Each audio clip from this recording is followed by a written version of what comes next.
Of course, we cannot have certain conversations in the presence of our children, but we need to be deliberate about having conversations about diverse issues in the presence of our children. Do dishes with them, sweep with them, and let them recognize that doing chores, supporting each other, and bearing each other's burden is the way to live. Human beings are valuable. We need to model that so that they recognize that we need to give attention and priority to people over things.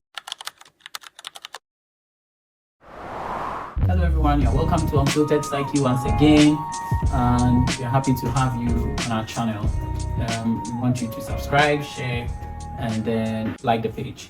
Today we are talking about how to create the right psychological space in your home. We're encouraging parents and caregivers to create the right psychological space at home so children can properly grow and become more emotionally agile. Our day and age is bedeviled with a lot of issues, and we are making every effort to ensure that adults, young adults, and children, teenagers have the right state, so that the right psychological state, so they can be resilient to face the world.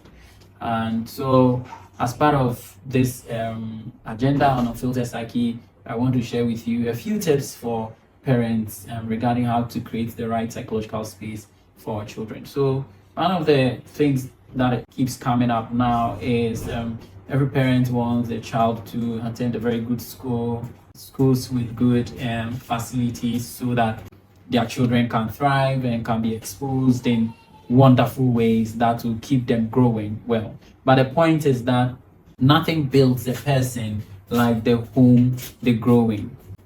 The home a child grows in, the home a person grows in, is crucial for their mental well-being. And that is why, irrespective of how chaotic an environment a community is, if parents have the right, or are able to create the right home environment to keep their children safe and to make their children feel safe, they are more likely to face the world differently than others. So, as part of this, I want to share with you a few thoughts. The first one is that we need to have our children see and hear us have conversations. So, of course, we cannot have certain conversations in the presence of our children, but we need to be deliberate about interacting, about having conversations about diverse issues in the presence of our children. Now, it could center on money, not necessarily detailing how much each of you make or how much money the family has, but sharing thoughts on issues like money, on issues like love,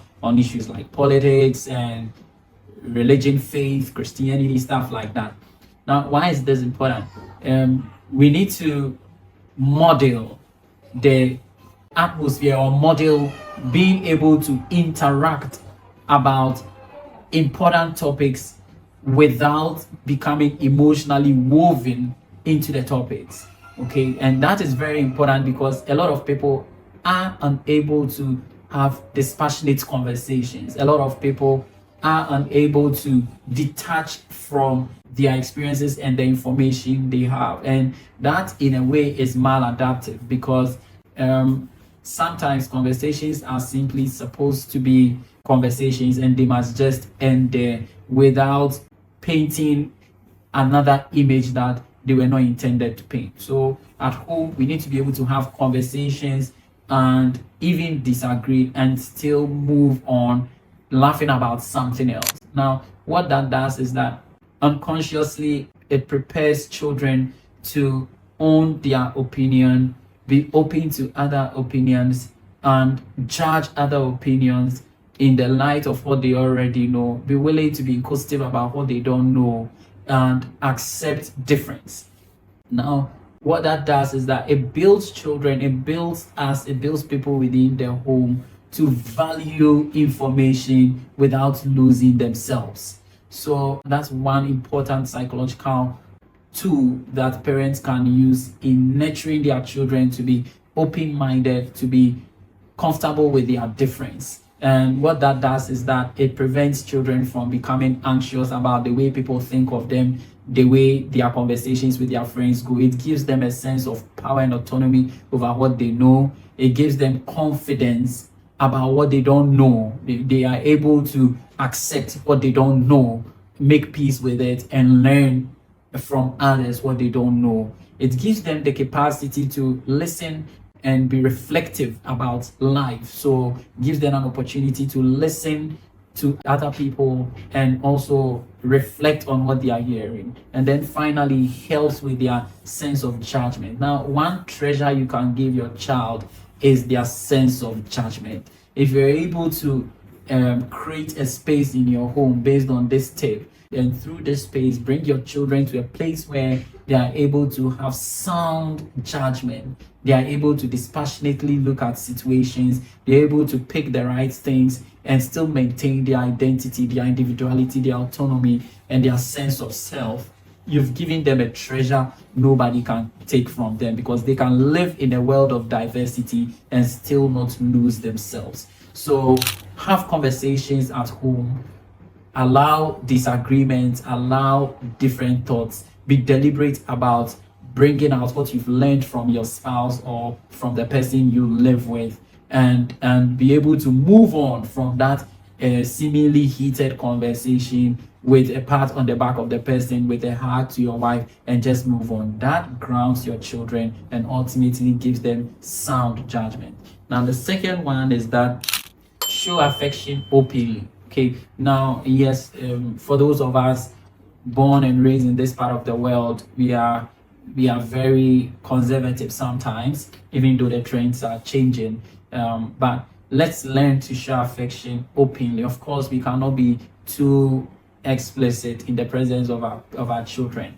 A simple hug, a peck to your spouse is crucial in nurturing your children, in modeling, helping your children recognize that there's nothing wrong in being different and still showing affection, because they would have seen how different you guys are, how much you are able to disagree and have different orientations and still show affection to each other, and that is crucial. So expose your children to warmth, expose them to feelings of warmth. Let them hear you affirm your spouse. Let them hear you say good things about your spouse. Let them hear you compliment your spouse. And that will help them remain grounded, recognizing that they can show affection without necessarily being taken for granted, okay, being abused in that sense. They can draw boundaries and still not get woven into other people's lives. So that is one thing we want to do to create the right psychological state for our children. Now, the third one is that we can let's support with house chores. Now, present data tells us that children who do house chores are more psychologically resilient and flexible than children who don't. Okay, and the only way to model this is that we take away the idea that doing chores, doing domestic stuff is for the weak, is for the helps, is for those who do not have it and don't have titles and names.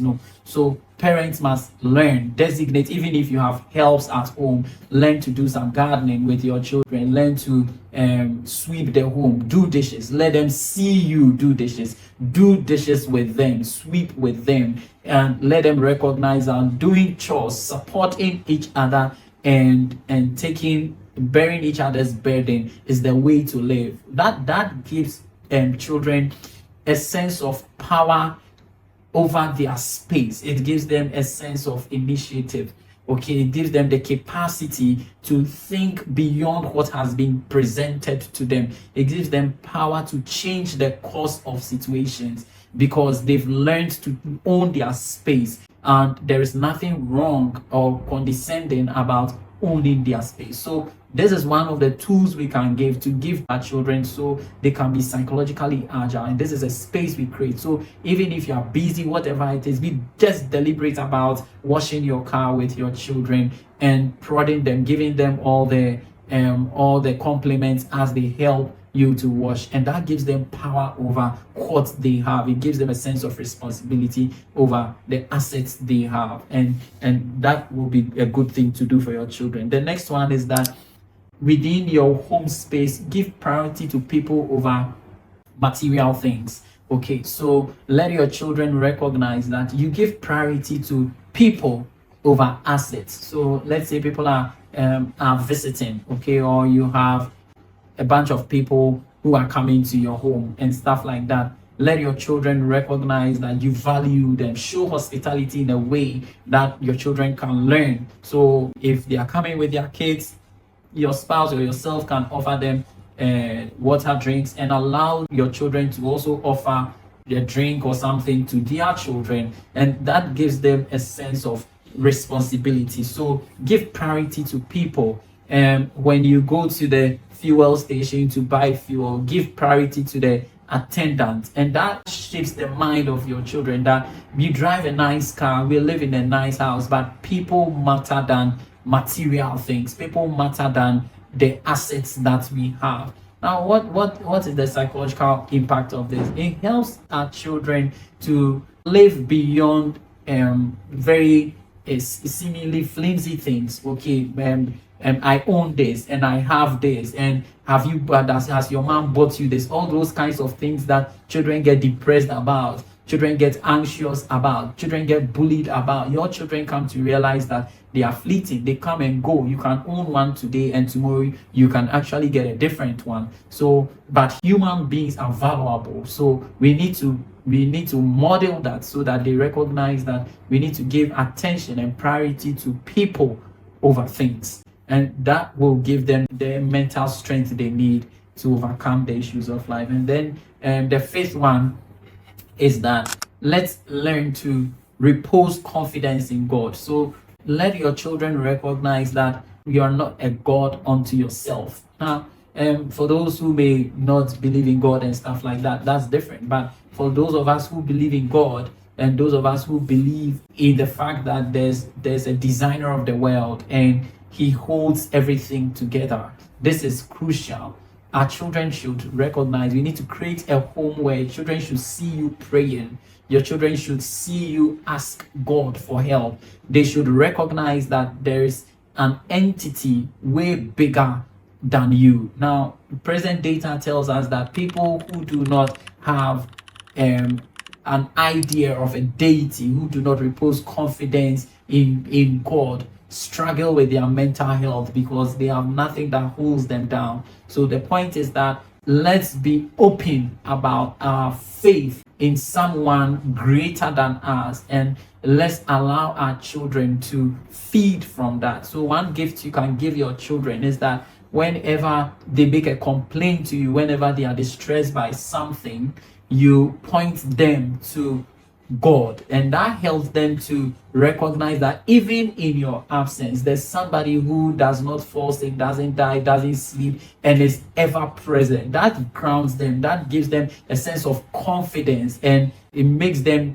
less dependent on man. It makes them less dependent on you, which is very important. If you're a parent and you want your children to feel that they must depend on you, you're actually creating children who will have mental health issues in future, because very soon as they grow, your fallibility will become evident to them, and then they do not know whether to trust you and depend on you or to trust something else, and that puts them in what we call cognitive dissonance. It puts them in a mental conflict all the time. But if you give them the idea that there's one who is unchanging, who is true and faithful, and can hold them together even in your absence, they now can depend on that person, which is God, who is dependable. And that gives them a sense of worth that cannot be taken from them through their experiences in life. So I hope these few tips help you to create a home that builds the minds of our children to take on the world that we have today. Thank you very much, and I hope all parents and teachers will work with this information. Again, this is Unfiltered Psyche, and I hope this is useful.